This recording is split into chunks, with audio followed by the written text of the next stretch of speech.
Om Sadashiva Samarambam Shankaracharya Madhyamam Asmadacharya Paryantam Vande Guru Paramparam Ishvaro Guratmeti Murtibeda Vibhagne Vyomavda Vyapta Dehaya Dakshinamurtaye Namaha Sarva Vedanta Siddhanta Gocharan Tamagocharan Govindam Paramanandam Satguru Pranatosh Maha. Om Shanti Shanti Shanti, paz, paz, paz. Paz a esse processador de projeções e ocultações implacável que é o corpo sutil humano. Só conhecendo esse bicho para ele parar na boa, né? Senão tem que parar na briga e nem sempre dá certo. Então, vamos lá. A gente tinha parado aqui num valor radármico, né? O 16. É a ausência de apego excessivo aos entes queridos. Bom, é excessivo, né? Porque o apego, invariavelmente, ele aparece. E ele não é ruim em si, né? Mas o excesso desse apego vai mostrar para o indivíduo, né, pelo excesso, que a coisa não está bem dimensionada. Por que não está bem dimensionada? Porque o apego excessivo ele traduz uma visão equivocada de si mesmo. Quem se apega excessivamente a alguém é porque está excessivamente apegado a si mesmo. Vamos traduzir mais ainda. Quem está apegado excessivamente ao outro é que está apegado excessivamente a uma ideia que faz sobre o outro, que é um reflexo da ideia que esse jiva faz sobre si mesmo. Então, quando você tem uma pessoa com apego excessivo a outra pessoa, isso quer dizer que, no fundo, ela está muito apegada às ideias que ela tem sobre si mesma. E aí aparece uma ideia dessa também. Como é que o James lida com isso? Ele lida de um modo um pouco diferente. Ele lida por uma recolocação do ego, né, no esquema da criação. Estou aqui para agregar valor à criação. Os seres que eu amo são feitos para serem amados por mim. Pela mesma razão que não possuo nada e não criei nada, o apego excessivo aos entes queridos não é justificado, né? No entanto, eu deveria cuidar deles de uma maneira cuidadosa e desapaixonada. Em última instância, é o que a gente tinha falado um pouco acima, né? O apego demasiado não é justificado, ou a gente avalia pela construção aí das projeções, ou pelo fato de estarem vendo os seres como reflexo de si mesmo, que é o que o ego faz, né? Ele vê o que ele chama de mundo como um reflexo dele, embora ele não esteja consciente disso. Eu deveria cuidar dele de uma maneira cuidadosa e desapaixonada. Para uma pessoa que está começando no Vedanta, isso parece uma contradição, né? Cuidadosa e desapaixonada. No entanto, é só quando a pessoa está desapaixonada por alguma coisa que ela é capaz de cuidar dessa coisa. Seja essa coisa o que for. Uma pessoa, uma obra de arte, né? Uma varrida de banheiro, etc. Porque, na verdade, as paixões vão dificultar, né, a sua capacidade de ver o melhor modo de cuidar daquilo, né? Quanto mais apego, mais difícil fica a pessoa compreender a diferença entre cuidado e obsessão, né? Quanto mais obcecada por si mesma, mais obcecada a pessoa fica pelos objetos que respondem a essa obsessão por si mesma. E vai ficar cada vez mais difícil realmente cuidar, realmente ter uma relação proveitosa, uma relação dármica com esse monte de objetos. Então, isso aqui passa, né, evidentemente, por uma visão crítica de si mesmo, né? O que é esse que está tão excessivamente apegado a entes queridos? A análise do Vedanta vai mostrar que isso é meramente um jogo de projeções. E você nem vai conseguir cuidar bem disso, desse modo apaixonado, né? Isso é dentro do contexto do Vedanta, né? Claro que no dia a dia a gente vai conversar sobre esses termos de uma outra forma, né?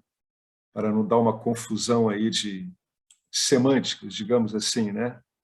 Significados.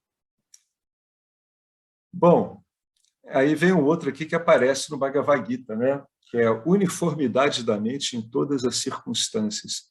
Pode-se ler isso como equanimidade, né? Você ter sempre o mesmo balanço para lidar com qualquer coisa e, sobretudo, para lidar com qualquer coisa em qualquer circunstância.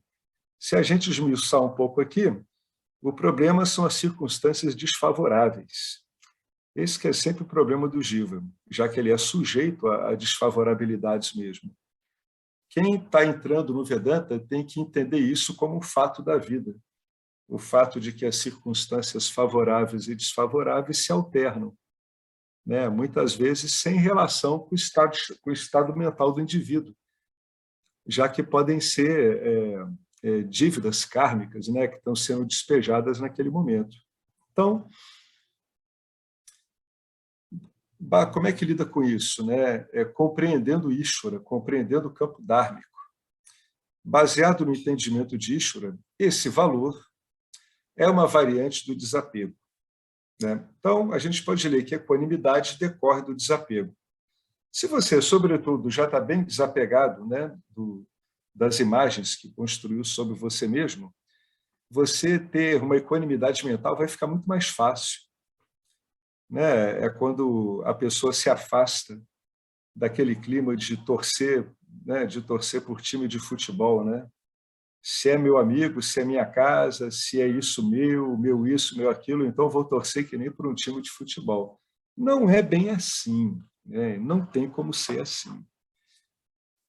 Então, é um estado mental que não oscila entre euforia e depressão. Depois eu vou falar sobre isso aqui, né? Para alcançar esse estado mental, eu preciso tirar minhas projeções dos objetos. Geralmente as pessoas, inclusive eu mesmo, quer dizer, principalmente eu mesmo, e visualizá-las, as pessoas e o seu jiva, de um modo factual, um modo objetivo, né? O que é o modo objetivo? É o modo objetivo onde você avalia o entorno desses personagens, né? Com quem eles estão lidando, o que eles estão fazendo nesse momento no campo dármico, o direito deles está interferindo com outros, né? A gente começa a ter uma visão menos centrada. Você começa a dispor desses elementos do campo dármico como se você estivesse dispondo deles num jogo de damas, num jogo de xadrez. Você vê o movimento, assim por se dizer, de cima, os seus movimentos e os movimentos das pessoas. Uma vez que os sentimentos subjetivos são reduzidos ao fato, mediante muita investigação, a mente assume uma postura que torna mais fácil apreciar a visão do Vedanta. É outra coisa que seria legal conversar também, né? Porque, no fundo... Bom, deixa eu continuar, já tem 3 coisas para falar aqui. É verdade que o Vedanta revela que os fatos são mithya, que são realidades aparentes, mas para entender o que mithya significa e libertar-se dela, é necessário remover a subjetividade, né? Então, aqui tem várias coisas interessantes, né? A primeira é isso aqui, é um estado mental que não oscila entre euforia e depressão. Bom, muito bem. Então, vamos dizer uma coisa, que aonde você tiver euforia, você vai ter sempre uma sombra de depressão e muitas vezes vice-versa, tá?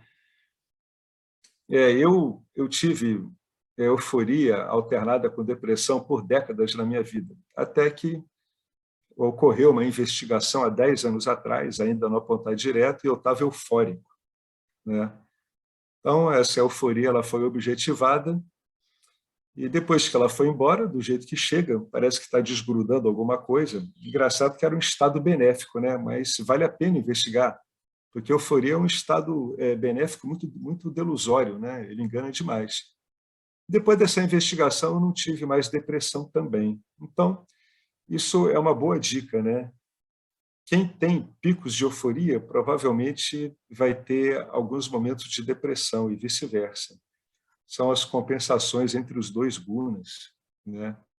Eu vi isso por mim mesmo. Então, onde você tem euforia, você pode procurar que você vai ter ali a sombra da depressão, e onde você tem depressão, você vai ter escondido em alguma situação o repique da euforia. E a alternância entre eles, ela é bastante comum, né? Então, é como se aqui a gente estivesse seguindo rastros, né? Se você tem euforia sempre, se procurar, encontra depressão. Se caracteriza por um indivíduo deprimido, talvez você esteja pronto para engatilhar e disparar em cima da primeira euforia. Qualquer um dos dois que investigar vai ter sucesso. É melhor investigar na euforia, porque é um momento muito bom e muito mais fácil de investigar do que uma depressão. Na depressão, o indivíduo, em geral, se debilita um pouco.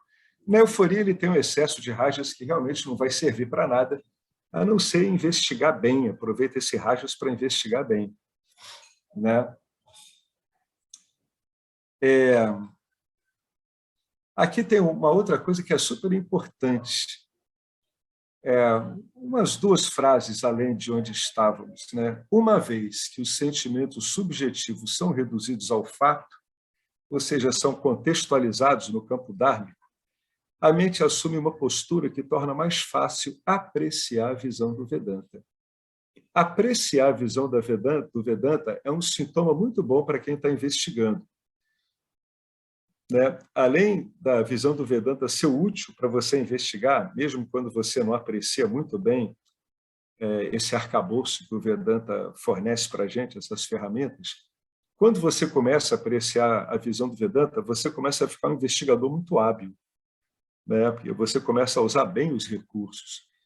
Então, muito embora o Vedanta seja um modelão que só faz sentido em Nietzsche, assim como a visão que nós temos do nosso ego é um monte de modelinhos cheios de problemas, ele é um modelão que acaba angariando a admiração daqueles que usam, pela sua aplicação vasta, né, bastante ampla, funcionando tanto dentro do escopo do autoconhecimento, como até mesmo dentro de uma visão sansárica. Não é à toa que o Vedanta é usado em escolas de propaganda lá na Índia e em alguns outros lugares. Então, se você estiver apreciando a visão do Vedanta, apesar de tudo, apesar dele parecer inicialmente bastante hostil a esse modelo egóico, então essa apreciação indica que você está se dando muito bem com esse modelo e ele está produzindo resultados muito bons. Está corrigindo o seu navegador, né? Você está começando a usar o seu sistema, né, o seu hardware com um modelo operacional bem melhor, né? E aqui vem aquele ponto final, né, que às vezes é atropelado direto quando algumas questões não estão resolvidas pelo estudante. Que questões são essas?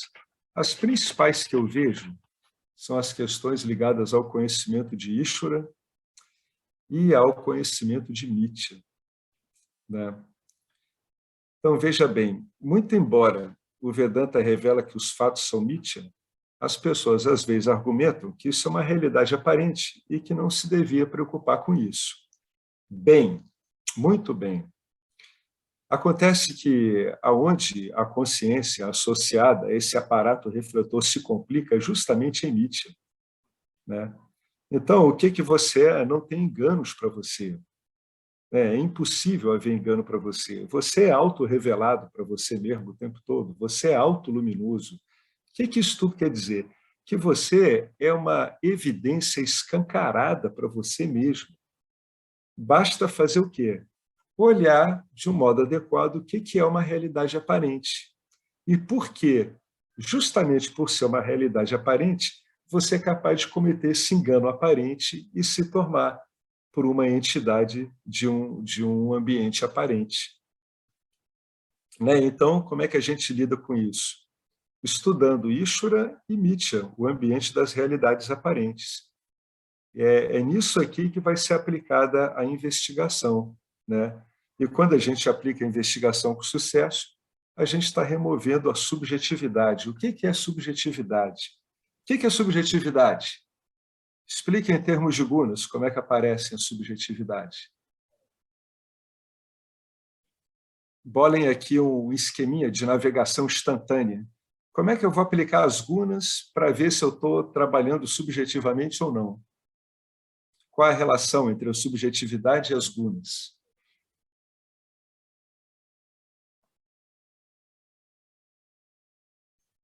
Os Nada? gostos e desgostos, a projeção É, que você está fazendo em cima disso, o valor que você está isso, atribuindo, o foco, né, que você está colocando no objeto. exatamente. Exatamente, Marcelo. Então, um modo de você remover a subjetividade é você se aprofundar bem no enquadramento de gunas que os seus gostos e desgostos têm, né? Você vê, eu gosto muito disso. O que que isso caracteriza? Que tipo de guna? Vamos lá. Eu sou bem baiano, no sentido da piada. Gosto de ficar deitado o tempo todo na rede e acabo não fazendo nada. Isso aí seria o quê? Isso aí seria uma apreciação por uma guna tamásica, né? Então, isso aqui já está mostrando a subjetividade do indivíduo. O indivíduo está percebendo o mundo como um local interessante para ele ficar indolente, mesmo que ele tenha um monte de obrigações. Então, ele pode detectar que ele está com um guna tamásico. Quando ele vê que ele está com guna tamásico, dentre ali dos diversos recursos do Vedanta, você sabe que você pode acionar um guna rajásico. Por exemplo, um indivíduo desse, ele pode, né, com força de vontade, sair e começar a fazer o mais óbvio. Primeiro é levantar da rede, depois se apossar de uma vassoura, né, uma pazinha e começar a varrer aos pouquinhos, para não ter um revertério. Então ele varre um pouquinho a casinha onde ele está, e insistindo, né, nessa compensação rajásica, o indivíduo ele pode chegar a um ponto interessante. Ele sai de tamas, que é um movimento clássico feito pelo Vedanta na pré-investigação. Você sai de tamas e agora você tem raja suficiente para quê? Para, devidamente instruído, conseguir observar essa situação toda, aí já usando as faculdades satívicas da mente, que provavelmente não estavam em uso. Então, é o que o Marcelo falou ali, né? A gente pode olhar a subjetividade como as sucessivas camadas, rajásicas e tamásicas, que estão colorindo, né, de um modo pessoal, os fatos com os quais nós estamos lidando. Então, aqui ficou um macetezinho para você puxar pela guna predominante, usar os recursos do Vedanta, ir para um ponto mais ativo, onde você agora consegue objetivar a sua subjetividade. Então, uma subjetividade que está objetivada já não é mais uma subjetividade. Aquilo ali virou um objeto para o investigador. Então, se antes ele estava tomado de indolência, agora ele já consegue perceber a indolência como objeto, né? Ele, de repente, não tem nem mais que usar o recurso rajásico para começar a investigar. Ele já entende que ele está sendo conquistado de novo por uma onda tamásica, né? Uma onda recorrente, e agora ele já consegue objetivar isso. Então, isso a gente está mostrando como é que a gente retira uma subjetividade, né? Então, como é que o indivíduo trabalha nisso? Ele trabalha numa realidade aparente. E para quem ainda não compreendeu, eu uso um sistema, um objeto aparente, que é o Vedanta. Sim, o Vedanta é um objeto aparente, escritura é um objeto aparente, destinado a corrigir o meu entendimento de uma realidade aparente. Por quê? Porque enquanto eu não corrijo nas aparências o meu entendimento aparente de uma realidade aparente, eu fico levando o drible dessa realidade aparente o tempo todo. E o que a realidade aparente injeta em mim, né? Ela me injeta a minha identificação com uma aparência, com o ego, né? Então, você está num jogo de aparências e tem que ser retirado desse jogo de aparências. E um modo de a gente fazer isso é a gente mapear as nossas subjetividades, nossos gostos e aversões, como o Marcelo bem falou, né? Então, isso aí, Posso, isso... Oi, oi, posso Esther. perguntar uma coisa? Claro. Isso seriam as nossas vássanas que provocam essa subjetividade, isso é, elas trazem tamas e rajas. Então, a hora que a gente consegue superar isso, vamos dizer assim, nós estamos queimando essas vássanas, a gente tá se libertando delas, seria isso? Estamos tostando as vássanas em espetinho no forno do autoconhecimento. Estamos girando as vássanas nos espetinhos ali, né? Você vai girando. Cada hora você tosta de um lado. Aí, uma hora, aquilo ali virou um carvãozinho que não tem mais efeito. É o que a gente chama de queimar vássanas, é isso mesmo. A objetivação das vássanas é a primeira etapa nesse processo de tostá-las, assim, deixá-las bem torradinhas. É isso mesmo, exatamente isso aí. Né? E a base, e isso é que é a base, né, da equanimidade da mente. Aí o indivíduo pergunta, mas por que eu vou tostar minhas vássanas? Você vai tostar suas vássanas porque você está interessado no autoconhecimento, só por isso. Tá? E uma decorrência natural disso é uma mente equânime, que vai ser útil para você em Nietzsche também, inclusive para lidar com características de Nietzsche em Nietzsche, né? Como se relacionar aparentemente com um monte de demandas aparentes suas ou do tal do outro. Né? É exatamente isso aí. Se alguém quiser ir comentando alguma coisa, vai falando, viu? Como a Estela falou, Marcelo aí falando também. Isso é bom porque vai colorindo isso aqui. Às vezes, as instruções do Vedanta, é normal, né? Quando a gente está lidando assim com um sistema desse, em geral, elas são dadas em características meio gerais, né? A própria natureza de uma instrução é assim. É bacana a gente comentando isso para mostrar como é que isso vai funcionando na prática, né?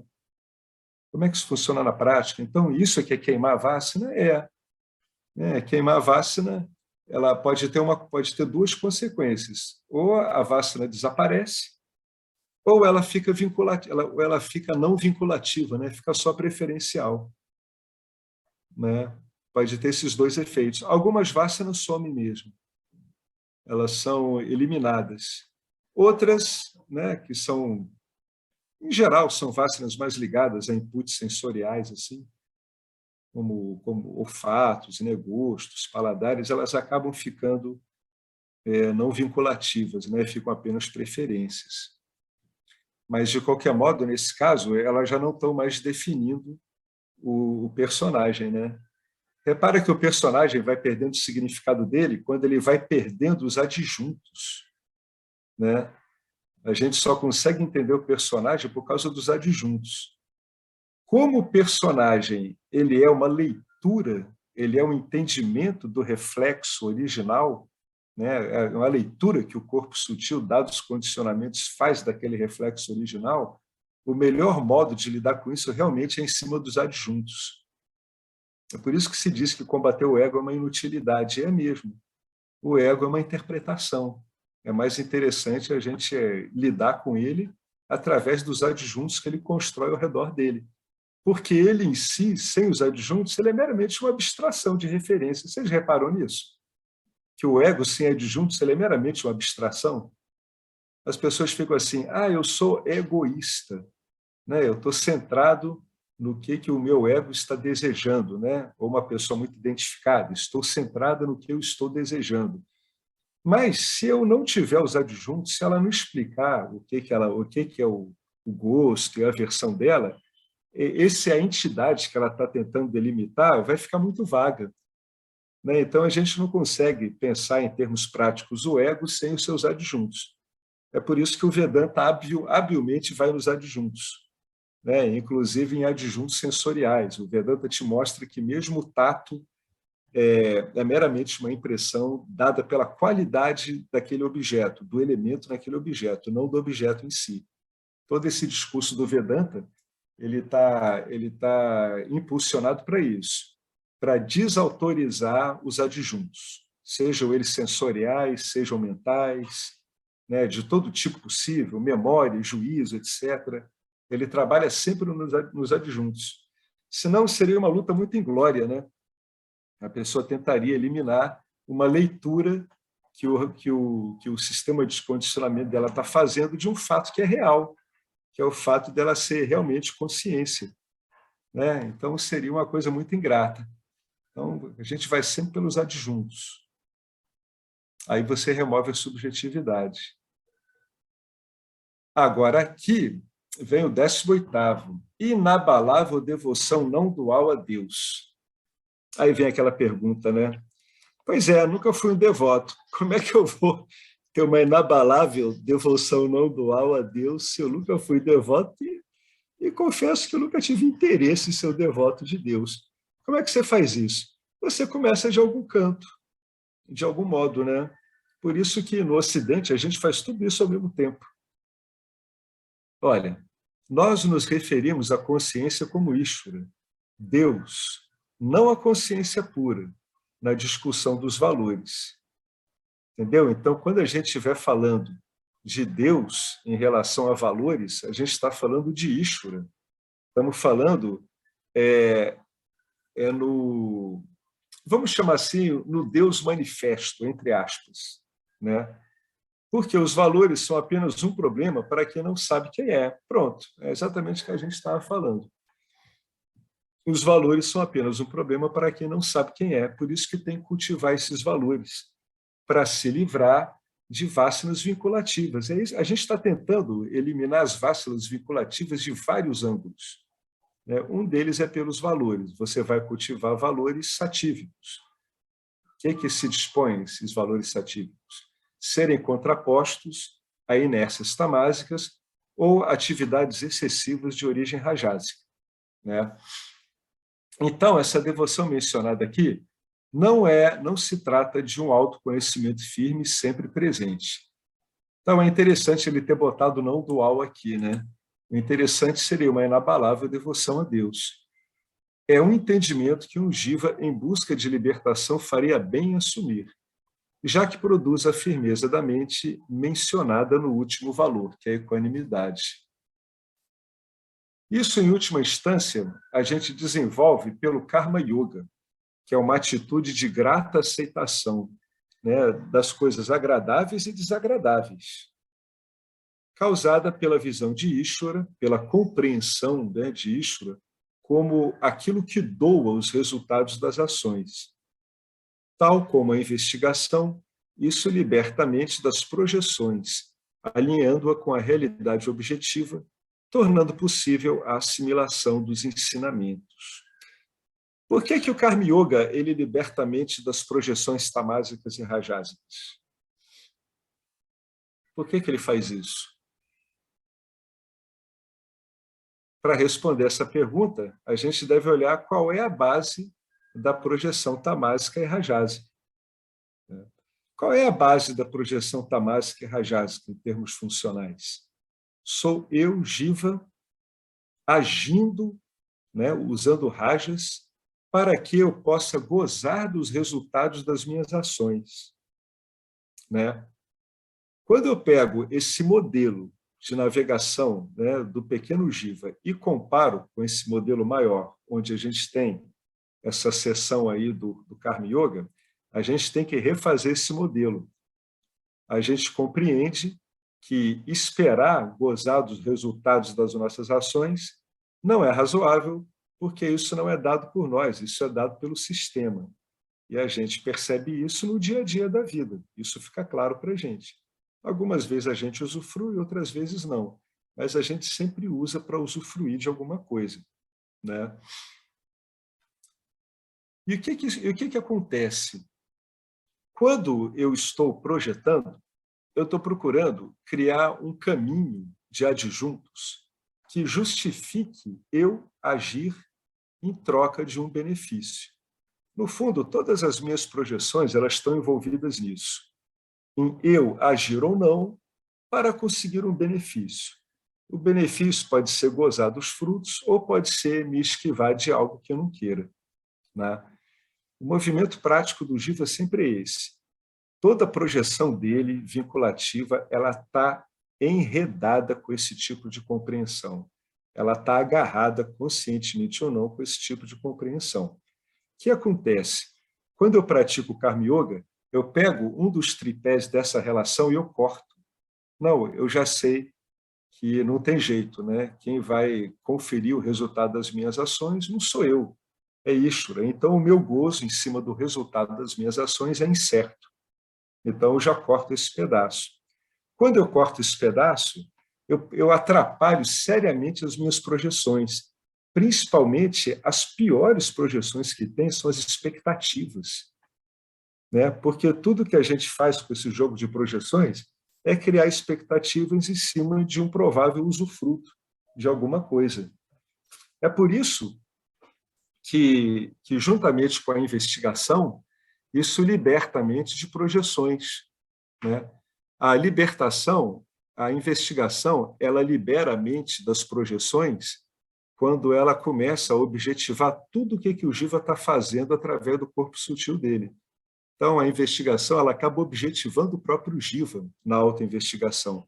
No Karma Yoga, eu acabo objetivando as minhas projeções e reduzo minhas expectativas a nada. Por isso que dá o mesmo efeito, dá um efeito bem favorável. Qual é o efeito favorável que a gente está procurando? É a sativização da mente. Por que a sativização? Porque a gente quer ouvir o Mahavakya, assim, eu sou isso, eu sou a consciência ilimitada, né, sempre presente sem ação, eu quero ler isso e eu quero aprender isso no seu significado verdadeiro. Então, eu preciso de uma mente satívica. Eu não posso estar com uma mente apanhada por várias projeções. Então, o cultivo dessa devoção inabalável a Deus pode começar muito bem pelo Karma Yoga, né, que é através de uma compreensão. No decorrer da prática do Karma Yoga, você pode começar a oferecer coisas bacaninhas para Deus, entendeu? E essas ofertas, como aparece no Bhagavad Gita, elas são muito simples, né? Krishna fala no copo d'água, o que aí já tem o copo, que já é alguma coisa, você não vai conseguir arrumar sempre um copo, mas ele fala numa folha, ele fala numa flor, né? E flor e folha a gente arruma em qualquer lugar. Então, junto com o seu Karma Yoga, começa a oferecer uma florzinha, né, para Ishvara, oferece uma folhinha, oferece um pedaço da fruta que você está comendo. Isso é muito curioso, porque isso vai ligando circuitos de entendimento seus, de vivência, que a gente nem sabe que existia. Aí que a gente começa a entender que a nossa natureza é uma natureza devotada mesmo. Porque quando você vai usando esses recursos, vai ligando de novo esses programas de devoção, eles vão tomando forma e vão ficando cada vez mais intensos.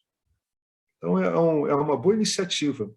Você vai pelo Karma Yoga e começa, né? Nesse prato do Karma Yoga, você começa a usar esses temperos, de fazer oferendas gentis, né? Simples a Deus.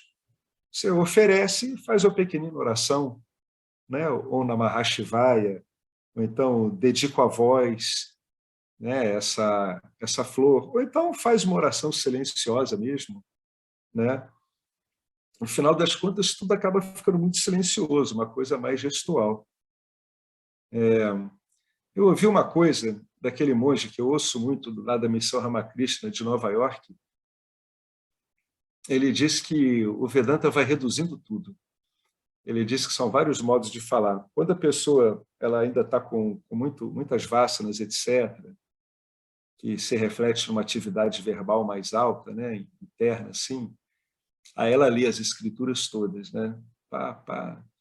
Aí tem esse monte de digressões sobre como você lida com isso, como lida com aquilo, etc. Aí uma hora, ela simplesmente, ao espremer tudo isso dessas escrituras, né, para tirar o sumo, ela começa a lidar com os Mahavakas, né? Tu és aquilo, tu és isso, tu és a consciência inabalável, etc. Eu e Ishvara somos o mesmo, ou eu e Brahman somos o mesmo, dá no mesmo, eu sou o próprio Brahman. Aí o último passo que o Sarvapriyananda diz é o seguinte, é um completo de um silêncio. Você vai reduzindo cada vez mais, né? E essas coisas vão refletindo a sua atividade de projeções, né? Aqui a gente está lidando com projeções ligadas à compreensão. Quanto mais você está se adaptando a uma compreensão vedântica, mais essas projeções verbais elas vão aparecendo, silenciosamente ou falando mesmo. Depois você começa a usar cada vez recursos menores, você fica com poucas coisas na cabeça e por mais tempo ainda, o que quer dizer que a mente está ficando mais estável. Ela toda hora aciona o mesmo recurso o tempo todo, durante o dia todo. E, finalmente, você não fala mais nada. Por isso que o Ramana dizia que o melhor ensinamento é o silêncio. Sim, o melhor ensinamento é o silêncio, contanto que a gente tenha gasto todo esse monte de projeções com um meio de conhecimento adequado, né? Senão não adianta ficar em silêncio. Né? O silêncio verdadeiro é aquele que se impõe pela pura compreensão, né? Ele chega pela pura compreensão, né? E não algo que a mente fique se auto-violentando a fazer, né? Que uma mente que não foi esclarecida, ela é que nem uma criança que não foi educada. Ela vai estar sempre pedindo um monte de coisas, perturbando um monte de coisas, na maior parte das vezes inconscientemente. Então, isso tem que ser um processo de educação. É como se a gente estivesse dando satisfações ao nosso condicionamento, né? A coisa sempre ocorreu desse jeito, né? A gente nunca teve poder nenhum sobre os resultados das ações, em última instância, não dá nem para dizer que somos agentes, etc. Sempre ocorreu isso. Mas a nossa autoignorância é repleta de imagens, de visões que temos, que, em última instância, estão aí apenas para justificar os nossos vínculos com esses objetos, né? Com o nosso próprio corpo sutil, que é o vínculo mais forte. E o que a gente vai dando são satisfações. A gente vai combatendo, né? A gente vai lidando, é uma palavra melhor, com esse conjunto de projeções, como? Explicando, né, com muito discernimento para o próprio sistema que se autoiludiu, que foi usado para a autoilusão, você vai desengripando ele, vai tirando todas as coisas emperradas nele, que são esse monte de más compreensões, né? Então, a gente sempre vai trabalhando desse jeito. O Vedanta sempre fala a mesma coisa o tempo todo. A aparência de que ele está falando algo diferente é porque o indivíduo está ouvindo aquela explicação específica, está prestando atenção, e, na verdade, ele está prestando atenção porque aquilo está falando a uma coisa que é muito familiar para aquela pessoa que está ouvindo. É por isso que o indivíduo ele ouve várias vezes a mesma coisa, para ele explorar os vários ângulos onde isso ocorre. E quem está com o Vedanta já há algum tempo sabe que os ângulos são infindáveis, né? A gente tem recurso para lidar com eles de todos os modos, né? O Vedanta tem os três grandes, né? Que é o Karma Yoga, é a investigação pelos gunas, é a investigação pelos três estados mentais correspondentes ao estado de vigília, de sono e de sono profundo, é a investigação através das bainhas, para que a consciência ali, enfeitiçada, não continue a se confundir com os seus sucessivos revestimentos, entre aspas, né? O revestimento físico, até mesmo o revestimento do intelecto, né? Que é o revestimento do discernimento, e até mesmo o do Ananda Maya Kosha, que é o revestimento que aparece em vigília quando o indivíduo consegue o que ele quer, né? Aí dá aquela relaxada. O que é? É aquele objeto que está dando para ele aquilo que ele está querendo? Claro que não. Aquele objeto parou de atrapalhar ele, de curtir ele na manifestação como ele é, que é o envoltório da bem-aventurança. Então, até isso, o Vedanta ele vai objetivando. Para que isso? Por que eu objetivo o envoltório da bem-aventurança? Por que eu consigo objetivá-la nesse momento em que eu obtenho alguma coisa que eu quero, eu obtenho essa coisa e me vem aquela bem-aventurança? Justamente para você não se definir através dessa bem-aventurança experiencial. Justamente por causa disso. É para você acompanhar tudo isso em estado de vigília, que é onde as investigações podem ocorrer. Então, o Vedanta ele tem muito recurso. Todos eles visam a terminar com a nossa subjetividade, né? Ou pelo menos parar com os vínculos, né, excessivos à subjetividade. Quando você está interpretando algo, você vai saber que você está interpretando algo, né? Pode até sustentar isso diante de uma outra pessoa, mas não mais com aquela convicção e aquela perda de energia que você fazia antes, né? Às vezes até finge que aquilo está sendo muito importante mesmo, até para a discussão parar logo mesmo, né? Mas a gente sabe, no fundo, que não tem mais muita relevância. Não, você acaba ficando um jogador bem hábil, um jogador no bom sentido do termo, viu, gente? É um jogador dármico. Não estamos no Vedanta para virarmos jogadores trambiqueiros.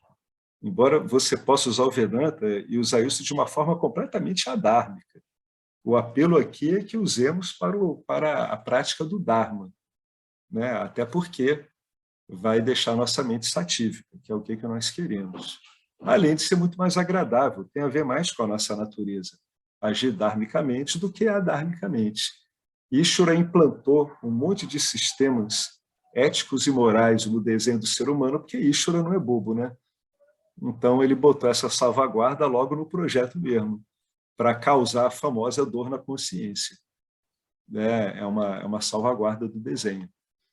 Ô, Alex, Oi, fala, Marcelo. me ocorreu, e já me ocorreu outras vezes, assim, quando eu estou perseguindo um objeto, tá, de desejo, ou querendo evitar um de aversão, quando eu consigo evitar ou obter, há um relaxamento, né?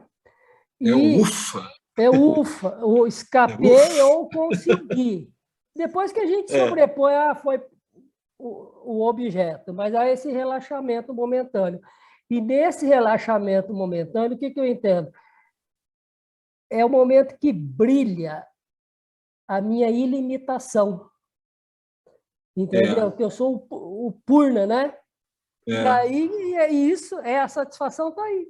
Porque é o momento que eu consigo me desprender realmente de tudo, de perseguir ou de evitar tal. E brilha isso, que é a minha verdadeira natureza. É isso aí, né? É o brilho através do Anandamaya Kosha, é o que dá essa característica em Nitya.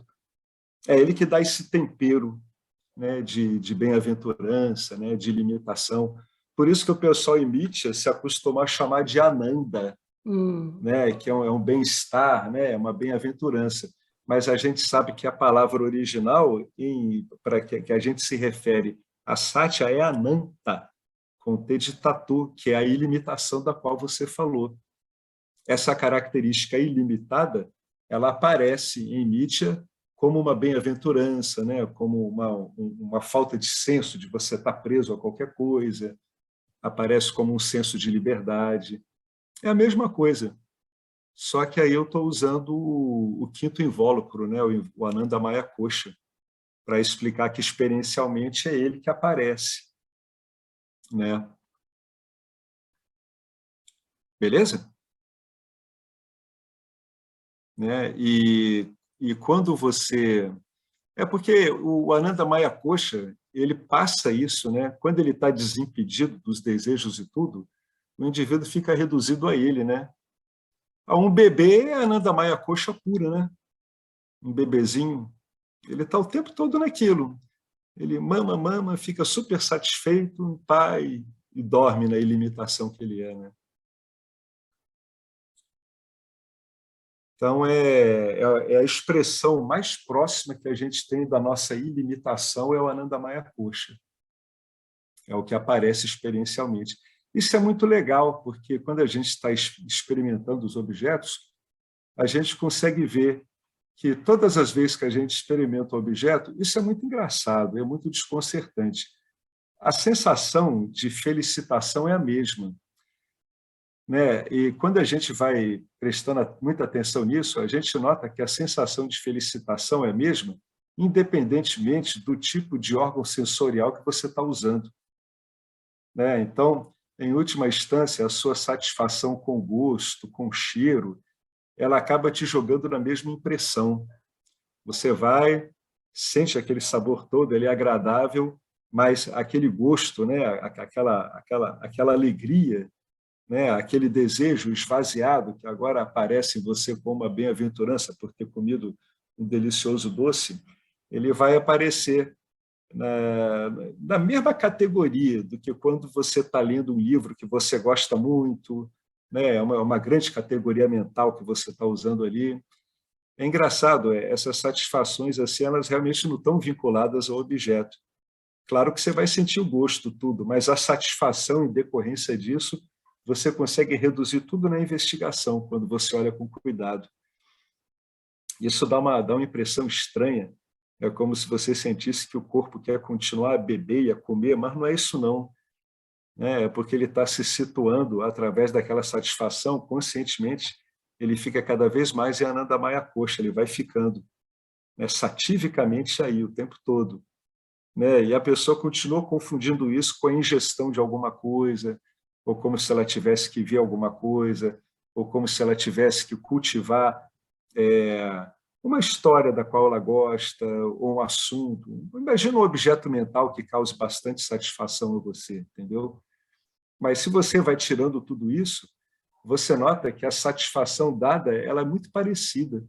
Quando você abstrai o gosto, quando você abstrai o que você ouviu, esse objeto mental que gostou tanto de ficar mexendo na cabeça, a satisfação ela é muito parecida.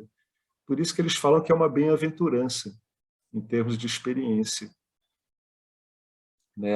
A gente não está aqui tirando o sabor dos objetos, né, que eles têm ali, mas a satisfação dada é outra coisa.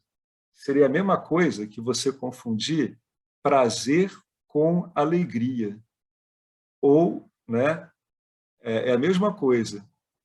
O prazer nem sempre conduz à alegria, muitas vezes é o contrário, né? Mas uma vez que você realmente tenha tido prazer, né, por exemplo, no encontro erótico com uma pessoa, a satisfação que vai aparecer é da mesma categoria, como quando você prova um bom prato de comida, quando você tem uma boa conversa. É um espaço indiferenciado de satisfação, né? Ele não está vinculado a objeto nenhum. Ele é veiculado pela mesma bainha, exatamente a mesma bainha. É só fazer essa experiência com cuidado, que vocês vão ver que é bem parecido. E dá margem a muita confusão isso. A pessoa fica achando que ela precisa de alguma coisa sutil. Não, não precisa. Você é o mais sutil dos sutis. Você é que dá a substância, a sutilidade que você está enxergando no mundo. Alguém quer comentar alguma coisa sobre isso aqui? A inabalável devoção a Deus? Isso é cultivável, viu? Eu falo isso por experiência própria, muito bacana. Você cultiva a devoção a Deus, o que é uma prova de que você já tem um circuito de devoção embutido, né, por desenho, por projeto. Bom, amor é solitude. Solitude aqui não é solidão, né? Teve que usar isso aqui na tradução, porque solidão é quando a pessoa ela sente falta de companhia. Solitude é a pessoa que está bem resolvida com ela mesma, né? Não dá para dizer que ela sente falta de companhia, embora muito lhe apraz usufruir de companhias. Tem que ter cuidado com essas frases, né? Ah, então o Guirani é um cara avesso à vida social. Não é mesmo. Não é mesmo. Provavelmente vai ter uma compensação. Se é uma pessoa com uma vida social muito intensa, ela vai ficar um pouquinho mais introspectiva. Se era uma pessoa excessivamente introspectiva, com aversão à vida social, ela vai se extroverter um pouco e vai ter uma sociabilidade melhor. O Vedanta ele vai equilibrando, né? Porque é aquela coisa do caminho do Buda, é o caminho do meio. O Vedanta ele vai te deixando mais satívico, e o ambiente satívico, né? O ambiente mental satívico, ele é muito ponderado, ele não exagera nem para um lado nem para o outro. O amor à solitude é um valor obviamente valioso, pois não dá para investigar quando a mente está conectada a e cercada por outras mentes atarefadas, né? Nessa hora, deixe-se levar pela atarefação das outras pessoas e veja como é que a sua mente realmente fica atarefada, adora ficar ocupada com tarefas. Adora. Quando encontra outras, propondo um monte de joguinhos de tarefas, aí se associa alegremente. É uma boa hora para você observar o comportamento. O amor à solitude não é escapismo, né? Eu não estou negando o mundo no amor à solitude, porque a necessidade de escapar indica uma incapacidade de enfrentar a si mesmo. Enfrentar o mundo, né?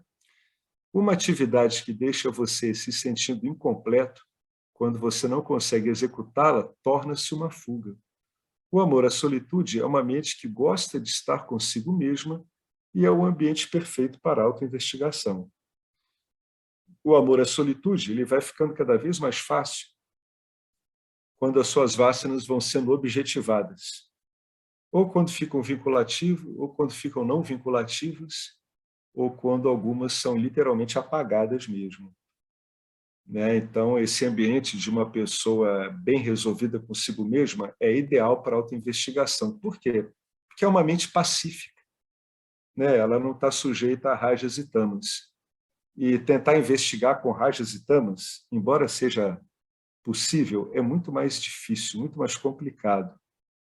Né? Exige de você uma objetivação do seu jiva por inteiro, de modo que ele possa ficar, né, misturado nessas desordens e você consiga vê-lo dentro da desordem. Às vezes as pessoas querem fazer uma investigação rigorosa, né, separando parte por parte, dentro de um afazer vigoroso ou de um ambiente tamásico muito forte. Isso é uma tremenda de uma perda de tempo. É melhor objetivar a situação toda sua, com seu jiva, e deixar a coisa correr como está indo. Né? Você mantém uma rédea curta lá, para que a coisa não degringole, não fique uma situação adármica, mas às vezes é melhor ficar vendo o seu personagem ir de acordo com as cenas mesmo. Muitas vezes, quando a gente está dormindo, isso ocorre. Vocês já repararam que em muitos sonhos nós nos objetivamos por inteiro? É quando no sonho você aparece como personagem. Inclusive, às vezes você é visto de cima, de lado. Você é visto de onde? De você mesmo, claro. Né? O problema é uma pena que no sonho a gente não tenha a capacidade de discernimento que a gente tem em estado de vigília, porque seria um momento de investigação espetacular, né? Você estaria objetivando todo o seu jiva e todo o entorno dele ao mesmo tempo. Né? Isso pode ser feito no dia a dia, quando você quer manter a investigação e sente que você foi agarrado por essas vássanas aí. Então, né, em posição de solitude com você mesmo, você deixa o seu jiva seguir o caminho dele, com alguma rédea, e aí você consegue investigá-lo. Né? E isso, com o passar do tempo, é bem possível. É bem interessante esse tipo de investigação. Mas aí já tem que estar realmente uma espécie de gosto de ficar consigo mesmo. Né? Não é ficar rindo do jiva, né? Porque às vezes dá vontade de rir do próprio jiva, porque é muita bobagem que a gente começa a notar como a gente se complica com coisas bobas. Aí a gente tem vontade de rir. Não é isso. Né? Não é debochar do jiva, é porque a condição do jiva é tão difícil que ela é tragicômica mesmo. Ela é dificílima. Né? E sempre tem o lado cômico, porque a gente vê que o jiva se complica em coisas que depois de um tempo você pensa, puxa, que bobagem. Não precisa estar nem no Vedanta para isso, né? Você hoje em dia olha para a sua vida de adolescente ou de uma pessoa muito jovem, aí pensa assim, puxa, como eu pensava, como eu me preocupava só com bobagem naquela época, né? Então, às vezes, a pessoa não precisa nem estar no Vedanta, ela já tem um discernimento suficiente para ela ver, né, como é que a situação dela é tragicômica. É um bom modo de ver o Jiva. O Jiva é um personagem tragicômico mesmo, por definição. Né? É preciso ter muito carinho com esse personagemzinho, porque ele apanha muito. Alguém quer comentar alguma coisa sobre o amor à solitude? Olha, eu queria fazer um comentário geral sobre esses valores. Tá. É interessante a gente olhar esses valores e estudá-los separadamente. E, quando necessário, usar algum recurso que aumente esses valores. Mas uma coisa eu asseguro, à medida que o Karma Yoga e a autoinvestigação vão avançando, é natural que comece a se cultivar esses valores. E isso que nós chamamos de valores é como você aparece no campo, esses são os seus adjuntos, tá? De como você aparece no campo depois que o seu discernimento, né, o seu reposicionamento diante do campo dármico é efetuado. Então, naturalmente, esses valores satíficos vão começar a aparecer. É legal, é bacana que às vezes é legal dar um plus em um ou outro, mas são decorrências naturais da autoinvestigação, do Karma Yoga, da compreensão do campo dármico, né, de você começar a manifestar uma apreciação pelas escrituras do Vedanta, você realmente apreciar o seu objetivo último, o seu objetivo definitivo, que é engraçado, né? O objetivo que ele está o tempo todo ocorrendo. Isso vale a pena refletir também, né? Você sempre é o que você é, está sempre ocorrendo isso. Você é a consciência ilimitada, né? Sem dentro e sem fora. Então, é bacana esses valores, mas a gente tem que enfocá-los somente dentro do nosso contexto geral, né? Para a gente não virar perseguidores de valores, porque se a gente ficar perseguindo só isso, a gente vai caminhar para a santidade e não necessariamente para o autoconhecimento, né? Então, nunca pode perder de vista o seu objetivo final. Ausência de desejo por companhia. Talvez não uma ausência de desejo, né? Mas uma perda de vínculos pela necessidade de companhia. Eu não estou mais vinculado a uma necessidade de ter companhia, né? Então, veio uma ausência de desejo por companhia. Esse desejo por companhia pode ocorrer, mas não numa característica vinculativa. Este é um valor parceiro para amarmos a solitude. É um lugar quieto. Um lugar quieto, por si só, não é intrinsecamente bom, e nem a companhia de outras pessoas é ruim. Pois é, né? Nem uma coisa nem outra. O medo de pessoas e o desejo de companhia não são valores saudáveis. Acho que isso aqui resume muita coisa que a gente está falando hoje.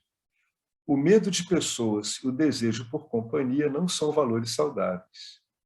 Né? Não são valores saudáveis. O valor apresentado aqui é um valor para uma mente feliz, uma mente não escapista, que desfruta de sua própria companhia. Então, uma mente feliz é uma mente cada vez mais satívica. E uma mente cada vez mais satífica é uma mente, né, envolvida aí com o Gnana Yoga, envolvido com o Karma Yoga, né, cada vez com mais discernimento sobre si mesma. Então, naturalmente, ela começa a desfrutar da sua própria companhia. Por que a gente fala naturalmente? Porque a gente não sabe como ocorre. A gente não sabe como essas coisas ocorrem.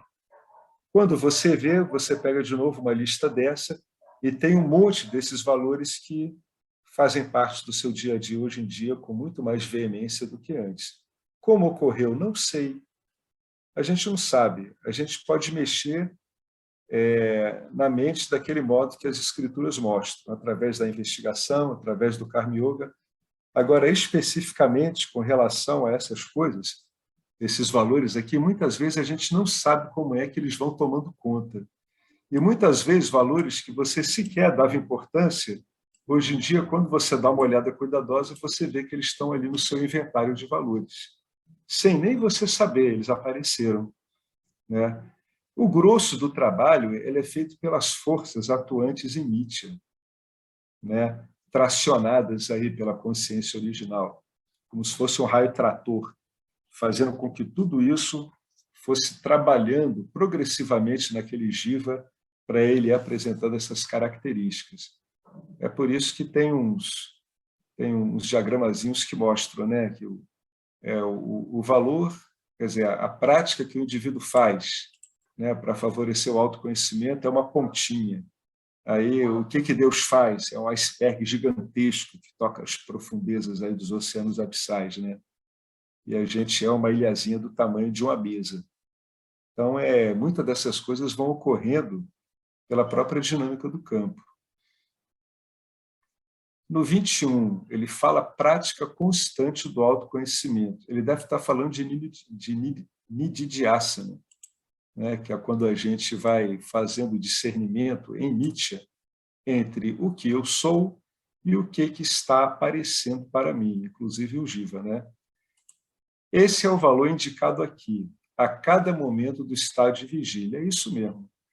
Tendo em mente que tudo o que realmente quero na vida é a libertação e sabendo que a ignorância da realidade obstrui a minha experiência de libertação.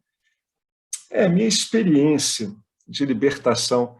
Vamos dizer que a ignorância da realidade obstrui a minha experiência contínua de libertação, né?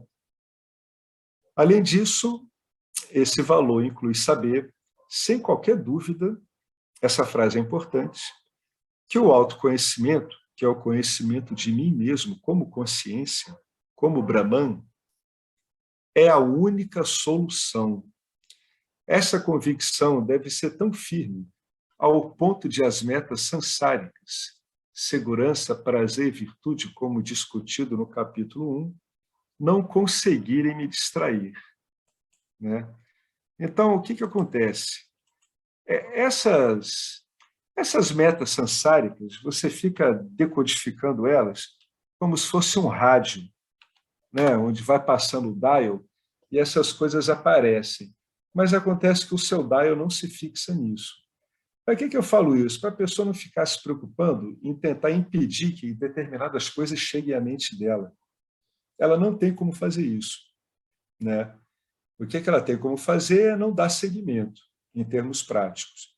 É claro que, depois de algum tempo, muitas vasanas sequer continuam a chegar à sua mente, por completa falta de alimentação. Mas a gente não vai contar com isso. A gente vai contar com a prontidão para praticar esse autoconhecimento o tempo todo.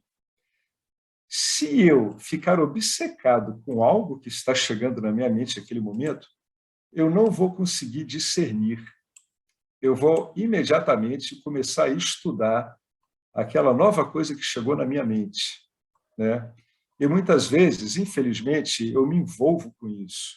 Ou seja, a minha prática constante do autoconhecimento, nesse intervalo de tempo, foi para o beleléu.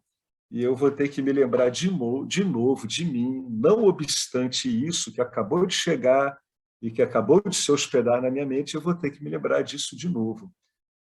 Então, na verdade, essa prática constante ela vai ficando meio automática diante de qualquer coisa que chega, né? E ela é que vai acabar determinando o que é que você vai prestar atenção ou não. Algumas coisas de Nietzsche você tem que prestar atenção. A gigantesca maioria, não. Por isso que as pessoas dizem que o sábio é aquele que está dormindo enquanto os outros estão acordados. Porque ele, na verdade, ele interpreta esse monte de vássanas meramente como sonhos. O que isso quer dizer? É que ele não está se sentindo afetado por nada disso. É como se fossem sonhos. Ele está tendo um sonho lúcido. Está vendo que isso é praticamente um sonho. Então, é como se ele estivesse dormindo aonde as pessoas estão agitadas, né? Onde elas se agitam, aquilo ali não altera mais ele, né? Fundamental isso aqui. Isso tem que ficar claro, sem qualquer dúvida. O autoconhecimento é a única solução. Refletir sobre isso vai ajudar a pessoa a focar na prática constante do autoconhecimento, ou seja, discernir ele do que está chegando ali, de novo, né? E também vai incutir, né, nessa consciência que está associada ao jiva, né? Nesse jivazinho, vai incutir nele que não adianta ele se debruçar em cima de qualquer coisa que chegue em Nietzsche, porque isso não vai ser a solução, né?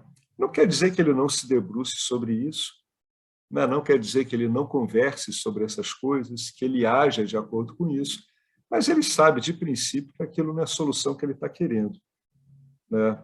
Não faz sentido ele esperar nada desses objetos de Nietzsche. Essa é a prática constante do autoconhecimento, né? É o Nididhyasana, né? O Nididhyasana teve até um post bacana que o Arlindo colocou sobre o Paramartananda. Se você pensar bem, se firmar no autoconhecimento é se firmar apesar das emocionalidades, não é isso? Em última instância, na parte prática é isso, né? Eu estou me firmando muito embora as emocionalidades. O que isso está querendo dizer? Que o meu sistema de emoções, né, que está na mente, ele vai ficando livre das emotividades. E ele vai ficando cada vez mais satisfeito, porque não depende de nada disso mesmo. Então, ele começa a refletir, né, essas emoções começam a refletir o autoconhecimento que a pessoa vai firmando dela mesma. Então, é um sistema de emoções que fica lidando cada vez mais com emoções satívicas. As outras emoções não vão mais fazendo sentido. Mas é interessante essa visão, né, pela emoção. Se você está ficando livre de emocionalidades e as suas emoções estão carregadas do guna sattva, é porque está funcionando muito bem essa sua afirmação do autoconhecimento diante de qualquer situação, né? É o que se chama do conhecimento firme e imediato. Firme porque é inabalável, e imediato porque ele não depende da circunstância, né? Ele aparece imediatamente, independentemente da circunstância. Ele vai lá e aparece, ele se firma. Alguém quer falar alguma coisa sobre essa prática constante do autoconhecimento?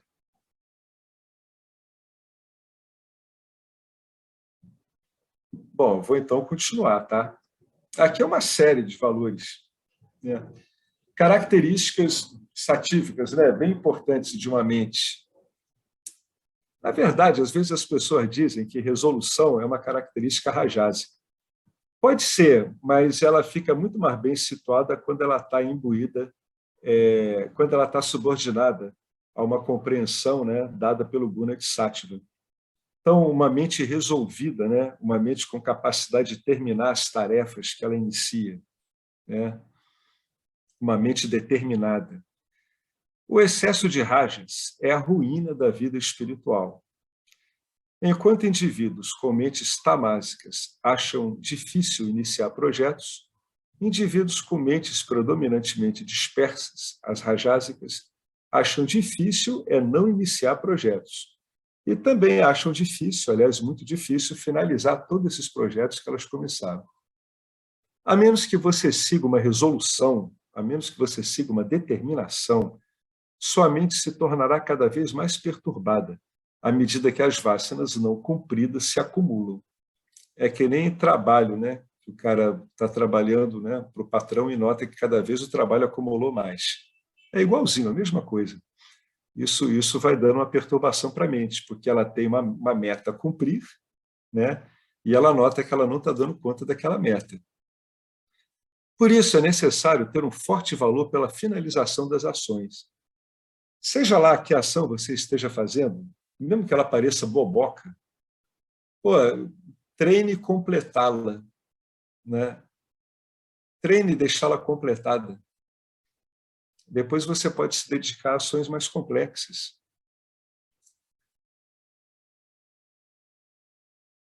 Por isso, é necessário ter um forte valor pela finalização das ações. Não importa a magnitude dessas ações e nem a importância delas no campo dármico. Para dominar esse valor, faça uma coisa de cada vez e nada de multitarefas. Sabe aquela coisa que se diz, fulano de tal faz várias coisas ao mesmo tempo? Não, não faz várias coisas ao mesmo tempo. Uma pessoa multitarefa é uma pessoa que pula com o foco de atenção dela de uma tarefa para outra. Tá? Não é disso que a gente está falando. Preferencialmente, a pessoa deve se acostumar a manter o foco numa tarefa até que ela complete essa tarefa. É claro que tem situações que, quando ela está fazendo uma tarefa, ela tem que prestar atenção em outras. Tudo bem, isso é uma força de imposição aí, dado pelo campo dármico. Mas, em geral, sempre que o indivíduo puder, ele deve iniciar uma tarefa, se deter nela e encerrá-la, como se fossem etapas. Isso vai ajudar a mente a ter essa característica de resolução e finalização. Vai aprender a dar valor pela finalização das coisas que começa. E aí vai entender quando é melhor não começar uma ação. Quando é melhor não começar uma ação? Quando você não está obrigado a fazê-la naquela hora e você sente que ela não vai ser terminada a tempo. Então, deixa ela para depois. Isso é um adiamento hábil, né, com discernimento de coisas que você tem que fazer. O que eu posso fazer? O que eu não posso fazer? Parece uma lista de coach isso, mas é assim mesmo. Né? O cara vai lá e te ensina. O que é que você pode fazer aqui que não vai te atrapalhar? Quais são as coisas que você tem que fazer? Mas sempre tendo em mente que é importante começar as ações e terminá-las. Então, para dominar esse valor, faça uma coisa de cada vez. Nada de ficar pulando com atenção em várias tarefas, a não ser que seja uma imposição do campo dármico, né? Aí não tem jeito, você tem que ser multitarefa mesmo. Somente quando um determinado projeto é concluído é que eu vou pegar o próximo. Além do Karma Yoga, é necessário investigar a fonte das minhas muitas necessidades e da abundância de atividades. Identificar essa fonte pelo que ela é, né? E neutralizá-la com conhecimento. Qual é a fonte das minhas muitas necessidades e da abundância de atividades? Que já sabemos que essas abundâncias são completamente redundantes, né? São abundâncias redundantes. Não precisavam estar aí. Nós estamos com muitas atividades e com muitas necessidades. Qual é a fonte dessa ideia falsa, né? Qual é a fonte? Essa fonte, ela é uma ideia, ela é uma compreensão falsa de quem eu sou. Eu tenho uma compreensão falsa. Eu me vejo como um ser relativo, uma aparência, e eu quero locupletar esse ser, né, das coisas que ele precisa. Então, eu estou com um problema de identidade. Todas as vezes que a pessoa estiver envolvida com muita atividade, que ela vê que é supérflua, ou muitas necessidades que ela vê que são supérfluas, é mais um modo dela se lembrar de quem ela é. Tudo isso você pode usar para se lembrar de quem você é o tempo todo. Ou de um modo positivo, ou por um meio negativo. Você negando esse excesso de atividades, negando o excesso de necessidades e afirmando a sua identidade em cada situação. Qual é o conhecimento? O mais simples, que é fazer a afirmação contrária. Eu sou pleno e completo, nada que eu faça vai mudar quem eu sou, porque eu já sou isso. E uma vez que eu esteja comprometido com a libertação e entendo o valor da investigação, eu devo me ater à minha prática até que eu esteja livre. Então, a pessoa, o que ele está exortando a pessoa aqui é que ela reduza essas necessidades e abundâncias e ela volte para o nível de asana o tempo todo. O tempo todo. Que ela entenda que o excesso de atividades e de necessidades é tudo dado por uma má compreensão de quem ela é. Aí a pessoa diz assim, mas isso nem indiretamente está claro para mim. Sim, é uma coisa bem comum. Tá, então, se isso nem indiretamente está claro para você, então o Vedanta ele faz um apelo a você. Ele diz para você ter fé no que as escrituras estão lhe mostrando, enquanto você aguarda o resultado das investigações que você está fazendo. Então, é uma fé... Como é que vamos chamar isso? É uma fé de hipoteca. Você hipotecou a sua crença em você mesmo em prol do conhecimento que as escrituras lhe dão. Você vai dizer, não, eu vou abrir mão de tudo isso porque eu confio, eu tenho fé nas escrituras, eu tenho shraddha, que é a expressão, que é uma fé dada com compreensão. Eu vou aguardar que na minha vida vão aparecendo o resultado das minhas investigações. Enquanto isso, eu vou depositar fé nas escrituras. Um bom argumento para você depositar fé nas escrituras é o argumento para uma parte negativa, é que a gente já depositou muita fé em coisa que não tinha substância e nem realidade nenhuma. Então, é nada como depositar fé em algo, bem sedimentado, bem encaminhado, como uma escritura, bem fundamentado, já que a gente já ficou depositando fé em tanta coisa infundada.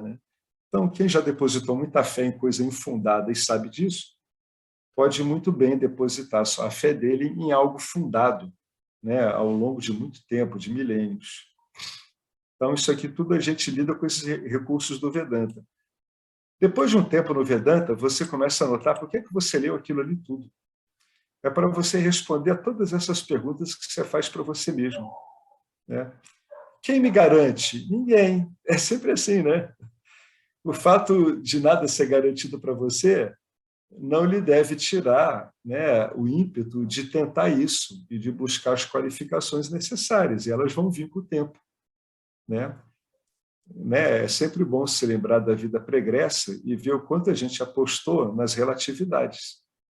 Então, o Vedanta ele é capaz de investigar qualquer pergunta que você faça, qualquer objeção que você faça, para que você continue se firmando naquilo que você é. Ele é capaz de fazer isso tudo.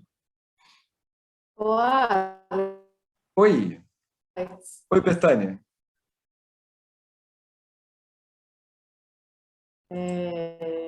Eu nunca tinha, mas eu gostei bastante, né, de finalização. Não sei se estão me ouvindo bem. Sim. Sim? Tá. E é interessante, porque o Marcelo falou ali, né, quando a gente captura o objeto desejado ou afasta, a gente tem o Ananda. E ao Ananda na finalização, né? Eu sinto isso muito, porque eu sempre fui uma finalizadora, embora também fosse uma iniciadora, né? Hoje não sou mais de finalizar do que ficar iniciando um monte de coisa. Mas tem esse Ananda, né, bem forte, né, quando você finaliza algo. Então, eu fiquei pensando aqui, observando algumas pessoas que estão ao meu redor, o quanto elas ficam rajásicas, porque tem várias coisas não finalizadas, né? Então, isso traz, ou tamásica, às vezes, né? Porque daí, como decepcionada até com a própria ação. E esse valor eu achei interessante, porque essa finalização, ele traz sátiva, né? Traz uma tranquilidade para você. Traz esse ananda, vamos dizer assim. Você finalizou, você... Uau, eu sou sempre assim. Ai, nossa, ainda bem, fechei isso aqui. Né? E aí fico tranquila, descanso nisso, né?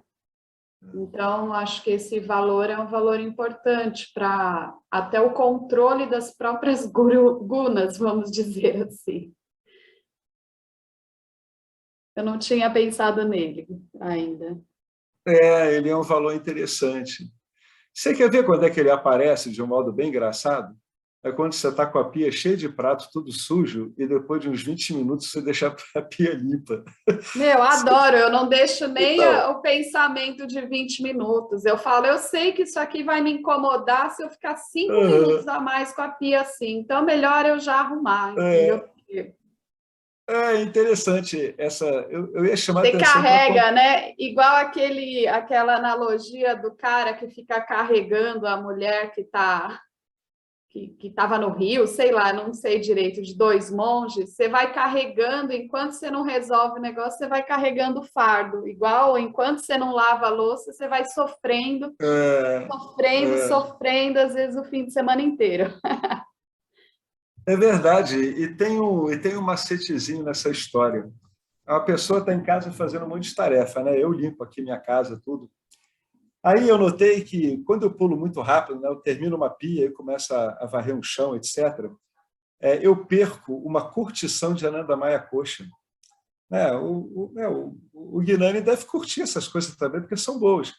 Você terminou de limpar a pia, pô, dá uma paradinha, olha como é que a coisa fica bonita, sabe? Tudo no lugar, isso dá um gostinho, dá uma ondinha. Né? Você tá sentindo ali a bainha do Ananda Maya Kosha.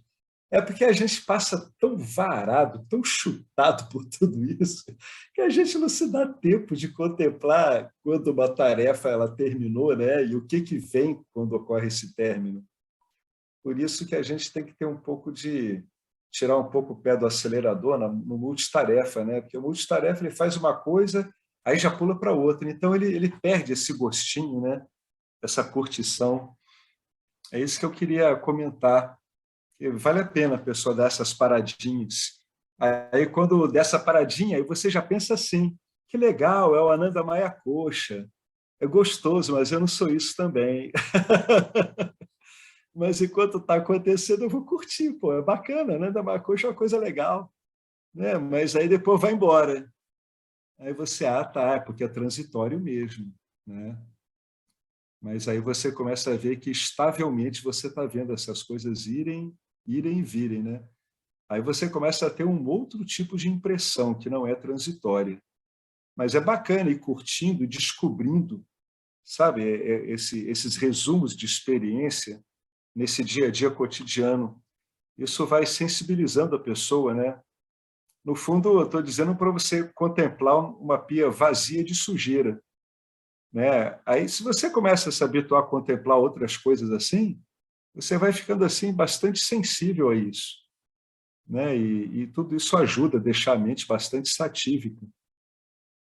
É interessante esse resultado, né, dessa investigação, desse estudo da experiência ordinária que o Vedanta faz no Jiva, realmente leva o indivíduo a sutilezas que estão ao alcance de todo mundo, mas que realmente o Jiva ele tem que se deter nelas para que elas deem resultado, para que ele curta elas, para que ele aprenda a lidar com elas.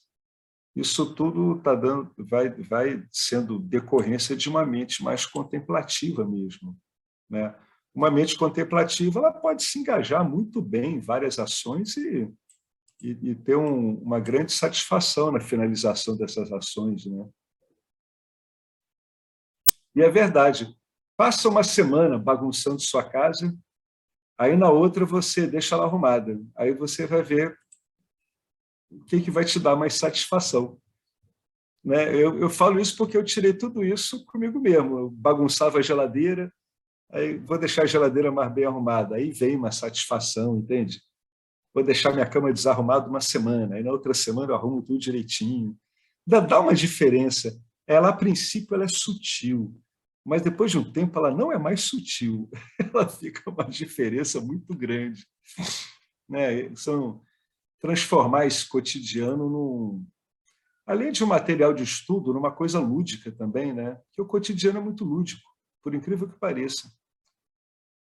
Falar de tédio lúdico é quase um contrassenso, né? Como é que uma coisa tediosa pode ser lúdica? Mas é.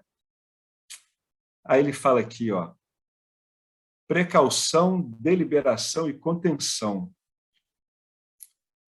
Para corrigir a tendência de iniciarmos projetos impulsivamente, está falando para os rajásicos, né? É importante que a cautela seja valorizada. É um modo de você diminuir o impulso, né? O arrojo. Eu deveria pensar deliberadamente, né? Com intenção de encontrar os pontos positivos e os pontos negativos, e de modo amplo, levando em conta todos os efeitos sobre as coisas, considerando cuidadosamente o lado bom e o lado negativo, antes que eu me comprometa com seriedade. Uma vez comprometido, né, uma vez que eu esteja comprometido, eu devo trabalhar pacientemente. Em nome da velocidade do senso de eu estou fazendo, indivíduos rajásicos perdem tempo e esforços desmedidos em ações desnecessárias, desperdiçam o seu rajas, né, puramente por estarem muito acelerados. Essa aceleração aqui que ele falou é que dificulta a contemplação. Ó. Isso dificulta mesmo. Se a mente está muito rápida, ela não consegue contemplar. Ela, na verdade, ela não está dedicada a contemplar, porque ela está dedicada a movimentar a atenção dela de um objeto para o outro. A pessoa acha que isso, para a mente, é uma coisa muito fácil. Não é. Né? Algumas escrituras elas dão um nome muito elegante para isso. Elas dizem que a mente se molda à imagem do objeto que ela foca. A mente se molda à imagem do objeto que ela foca, quer dizer que ela tem que ser focada, ela tem que ser mantida lá, né? Ela tem que tomar toda a estrutura daquele objeto para poder trazê-la à consciência. E se isso é feito de um modo muito intenso ou mudando muito rapidamente, isso cansa a mente. A mente ela tem momentos de exaustão com velocidade. E esse senso de eu estou fazendo também, porque se eu estou fazendo é que eu estou querendo alguma coisa. Né? A pessoa que entra numa ação de um modo mais contemplativo e sem esse senso de eu estou fazendo, ela acaba executando a ação de um modo muito melhor. É por isso que ele diz aqui que existe muita perda de tempo e esforços, né, intensos em ações desnecessárias. Esforços de correção de foco. Que correção de foco é uma coisa que cansa demais a mente o tempo todo. Então, o indivíduo ele se contém, né? Voltando ali para cima, ó, no 23, ele se contém antes de começar alguma coisa, antes de se jogar em alguma coisa. Ele está fazendo isso porque ele está cultivando o fato dele se tornar uma pessoa precavida. e aí, deliberadamente, ele vai estudar a situação toda. Só isso aqui já poupa muita coisa, inclusive meios empresariais. Vocês sabiam que os suecos, para começar um projeto de um caminhão de motor novo, eles demoram muitas vezes mais do que a própria execução do projeto? Eles vão lentamente, a coisa pode demorar muito tempo, 1 ano e meio. Na hora de executar a planta, eles executam com muita rapidez. Nessa hora, onde eles deliberadamente procuram tudo daquele projeto, se seguram, olham com cuidado, financiamento, marketing, tudo, isso, em geral, neles, demora muito mais tempo do que em outros países. Daí a execução deles ser muito precisa. Equipamento sueco é conhecido por isso, por ter uma precisão muito boa, quebrar pouco, meio tipo parecido com o alemão, só que eu acho que eles são mais contemplativos, assim. Eles se detêm mais nesses prós e contras. Bom, aí depois de ver mais uma reedição de todos esses valores aqui, agora a gente vai para o verso 65. A gente já está num avançado aqui. Eu vou ler, como ele é enorme isso aqui, eu vou ler só até a primeira citação aqui do Shankaracharya, onde ele comentou isso, Sadhana Panchakam. Bom, 65. O que Narada diz? Isso aqui é genial. Isso aqui é uma das belezas da devoção bem entendida, da capacidade de objetivar o que você diz que são suas piores coisas e a prova de que nada disso é seu. Você vai devolver isso para aquele que fomentou isso há eras e eras e eras. Quem? Ishvara. O problema é dele. Sério, Ishvara que se vire. Isso é problema dele. Pô, o Ramana Maharishi falava isso, as pessoas ficavam chocadas. Ele dizia que Ishvara tinha inventado esse mundo, ele que cuidasse desse mundo. Além do mais, ele é o único que tem competência para cuidar desse mundo mesmo. Porque, a gente, no formato Jiva, não tem uma limitação de desenho, não tem como cuidar do mundo. Então, somos todos Mateus a serem embalados. Mateus a serem embalados.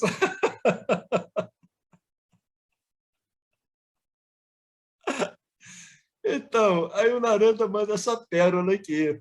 Ela diz assim, nossa, poxa, volta e meia vem tanta raiva, orgulho, desejo, cobiça. Aí você chega e reza para Deus e diz assim, olha, Ishvara, eu não tenho nada a ver com isso, toma tudo isso aí, é tudo teu mesmo, só você vai saber caminhar isso da melhor maneira possível. Não é um truque, isso já reflete uma compreensão de que o campo é todo impessoal. Ao oferecermos todas as atividades ao Lorde, olha, todas, devemos direcionar sentimentos negativos, desejo, raiva e orgulho também a Ele. As pessoas acham que só podem direcionar a Deus coisas muito boas, Não, só Ele tem condição de dar conta desse lixo todo. Então, a gente entrega para Ele mesmo. Não é só direcionar sentimentos bons, direciona os ruins também. Ainda pode direcionar como oração, Estou entregando para o Senhor porque eu sei que aí não vai fazer danos, Então, ele entende, ele gosta dessa oração. Diz, manda para cá mesmo. Vocês conhecem? Eu vou contar isso aqui, depois a gente vai parar. Uma vez chegou um cara para o Ramana Maharishi e ele começou a dizer que ele era um cara muito mau, que ele era um pecador, tinha cometido várias coisas horrorosas na vida. Aí ele começou a falar isso aí tudo ali, em plena audiência, todo mundo ouvindo, e realmente ele era cheio de pecados, Ele tinha pecados horrorosos, assim. E o Ramana ouvindo. Aí, quando ele terminou, o Ramana disse assim, tá, então, eu não quero que você fique com isso, manda tudo para mim. Joga tudo para Deus isso. Aí o cara ficou parado assim, meio surpreso. Aí o Ramana disse assim, mas você não pode esquecer mais uma coisa. Fala tudo o que você tem de bom e entrega tudo para mim também. Eu quero tudo. Eu quero tudo que presta e tudo que não presta seu. Que bacana isso, Ele fez o cara entregar tudo o que ele tinha de melhor também. Legal isso, né? Ele começou despejando coisas ruins e depois ele viu que não, é tudo mesmo, né? As pessoas têm facilidade de direcionar coisas bonitas a Deus, mas tem que aprender a direcionar as coisas feias também. Afinal de contas, é ele que vai resolver isso tudo. Aquilo que a gente falou lá em cima, né? Dali a algum tempo, você não vai mais sentir algumas coisas, ou se sentir vai ser muito pouco, e você nem vai entender como é que a coisa esgotou a esse nível. Você não consegue entender como é que a coisa esgota a esse nível. Apesar de nossos melhores esforços para abandonar o desejo, raiva, ganância e ilusão, eles podem continuar a surgir na mente. Para resolver isso, Narada sugere que eles sejam direcionados para Deus. Refine o desejo de desfrutar objetos no desejo de conhecer a verdade, deseje firmeza pela contemplação do ser. Como Shankaracharya diz no primeiro verso de Sadhana Panchakam, deve-se desejar, estude os Vedas regularmente e coloque seus ensinamentos em prática. Adore o divino dessa maneira e desista do pensamento sobre coisas mundanas. Limpe a energia dos hábitos negativos e examine os defeitos das excitações mundanas. Abandone sua identidade limitada e reivindique sua identidade como consciência. Se você precisa de alguém para culpar, culpe Ishvara, né? Isso é ótimo. Isso aqui bem antes de entrar no Vedanta eu culpava Deus, eu achava bem mais razoável. Eu olhava, pô, só ele pode dar conta disso. E ainda mais eu pensava comigo, se tem algum culpado nessa história toda, é claro que é Deus, né? Aí a gente acabou vendo que não tem culpado nenhum, mas se houvesse um culpado, seria ele por excelência. Isso aí não tem a menor dúvida. É a visão mais correta do Jiva, limitado na visão egóica dele, de encontrar um culpado é Deus mesmo. Só que aí ele se dá mal porque Deus é inimputável, né? Como se diz em direito, né? Não adianta que não vai acontecer nada com Deus, mesmo que você descubra que ele é o grande culpado. E ele é mesmo. Se é para achar um culpado, o culpado é Deus, só que é inimputável. Absolutamente inimputável, não tem como. Eu vou parar por aqui, e aí a gente começa isso do encontro que vem.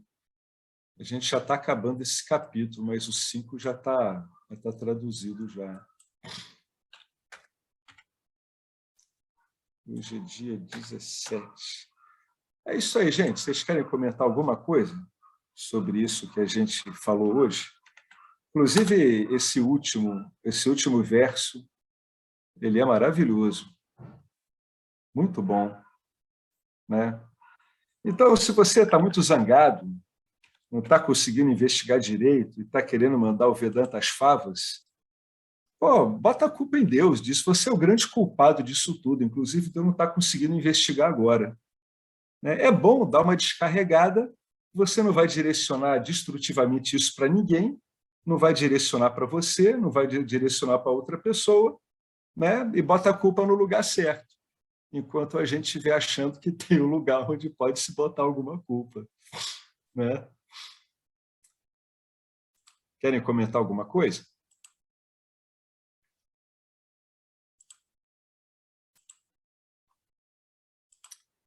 Bom, então eu vou encerrar. Se tiverem alguma dúvida, aí vocês trazem para o encontro que vem, né? Mas não se esqueçam de contemplar o chão de um banheiro limpo, uma pia, entendeu? Os pratos guardados no lugar. Depois de fazer atividade doméstica, dá uma paradinha. Engraçado que vocês vão ver que o bem-estar é o mesmo. Aí, depois de almoçar, come um pedaço de doce, vocês vão ver que o bem-estar é o mesmo. Não tem nada a ver com esse monte de objeto. É muito engraçado isso, mas não tem nada a ver mesmo. Tá joia, gente? Então, o Alex, opa, fala, Henrique. Esse Ananda, né, é o mesmo, independentemente como você colocou dos objetos, eu estava pensando, é o mesmo para todo mundo também, né? Ou seja, igual que o Sat-Chit, a existência, a consciência, eu sou, é o mesmo para todo mundo. Não tem uma diferença para você, é o mesmo, né? A experiência de esse eu sou também é o mesmo, né?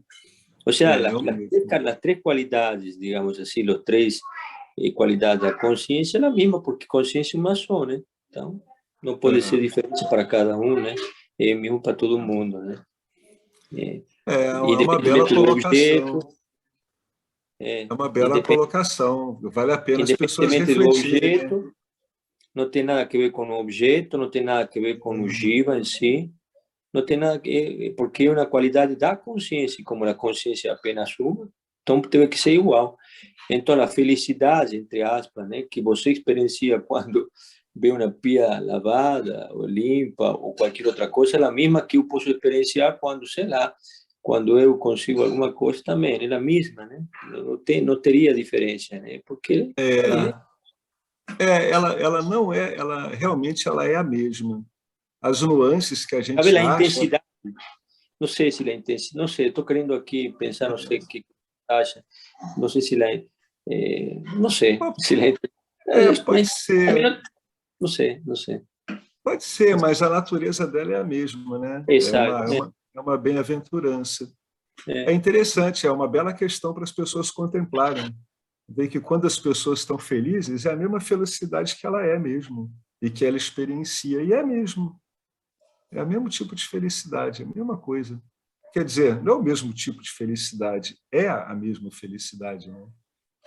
É porque que dá essas diferenças que a gente acha que existem? São sobreposições, né, de prazer com felicidade, é uma sobreposição muito comum.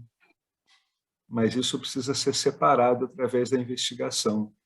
Felicidade não está inextricavelmente ligada a prazer e muitas vezes prazer não tem nada a ver com felicidade, pelo contrário, prazer dá de sabor mesmo.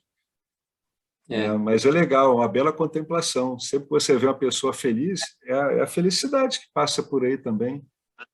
Ver uma pessoa numa felicidade experiencial é a mesma que você tem. É exatamente a mesma. Né? O ser humano parece diferente um do outro, mas é aparência em cima de aparência. O jiva já é uma aparência. E a aparência de diferença entre os jivas já é só mais uma aparente camada aí de maia, né, dado pelos gostos de cada um. É uma bela conclusão. Pô, vamos refletir sobre isso. Quando vocês viram uma pessoa feliz, né, detenha-se nisso, vê, caramba, ela está passando pela mesma felicidade experiencial que eu passo, quando isso vem, né, à tona. Muito bom, bela reflexão. Vamos lá então, gente? Repara que tem um monte de...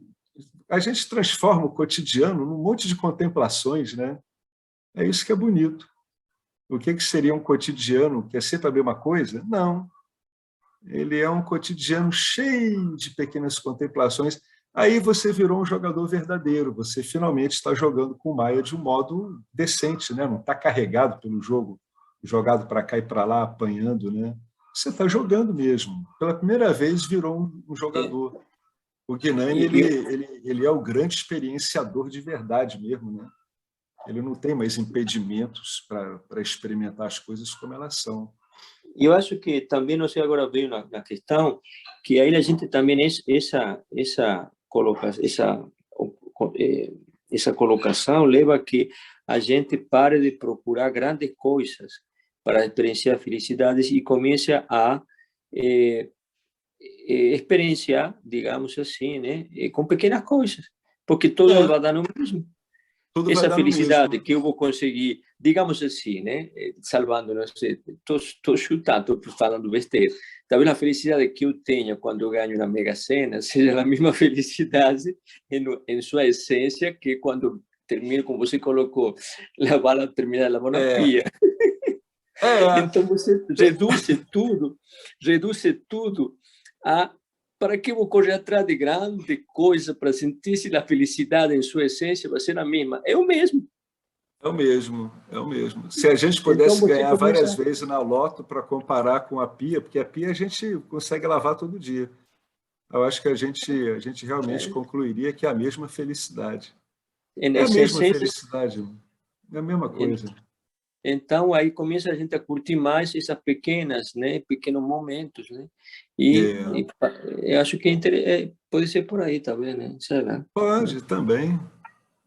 A gente vai investigando um monte de coisinhas, né? A gente vira observadores do cotidiano, enquanto as pessoas querem se livrar do cotidiano, a gente começa a se mover no cotidiano com uma imensa facilidade e aprendendo a curtir o cotidiano, porque toda hora a gente está vendo nós mesmos nesse cotidiano, né? A gente está vendo a realidade que somos através desse aparentemente real. Isso que é o bonito do Vedanta, né? Você, num mundo aparentemente real, você começa a enxergar o real, né? No começo, por trás dele, depois no meio dele, e finalmente na frente mesmo. Fica uma coisa tão gritante, tão gigantesca, que a primeira coisa que você vê é o real.